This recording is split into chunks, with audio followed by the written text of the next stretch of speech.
CA নিয়ে নির্বাচনের রাজনীতি বন্ধ করতে হবে এবং তার পাশাপাশি শুধু সিএ পশ্চিমবঙ্গ জুড়ে যে অবাধে দুর্নীতিবাদ সরকার চলছে এবং যে সন্ত্রাসজনকমূলক পরিস্থিতি বর্তমানে আসন্ন পশ্চিমবঙ্গে, এই সকল জিনিসের বিরোধিতা করে আজ বামেদের মহামিছিল ছিল ধর্মতলার লেনিন মূর্তির পাদদেশ থেকে পাক সার্কাস মল্লিক বাজার পর্যন্ত।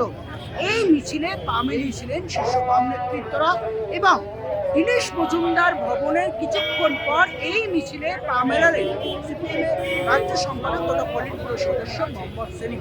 এবং ইতিমধ্যেই আগামী দিনে আরও জোরদার হচ্ছে বাম নেতৃত্বরা এবং নিজেদেরকে শক্তিশালী করতে চলেছে লোকসভা ভোটের আগে আরো বেশি করে এই বামেরা। এবং তার পাশাপাশি তাদের মূলত আরেকটা দাবিও ছিল আজ মিছিলের মধ্যে থেকে বাংলা বাঁচাও এবং দেশ বাঁচাও।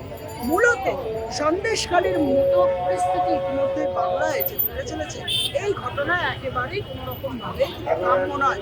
তার পাশাপাশি আজ লোকসভা নির্বাচনে দিনক্ষণ বা নির্ঘণ্ট প্রকাশ করা হলো মুখ্য নির্বাচন আধিকারিকের তরফ থেকে এবং ইতিমধ্যেই এই লোকসভা নির্বাচন যাতে শান্তিপূর্ণভাবে হতে পারে এর কথাও কিন্তু তুলে ধরলেন বাম নেতৃত্বরা। তারা বলছে কোনোভাবে অশান্তিমূলক পরিস্থিতি যাতে নির্বাচন না ঘটে।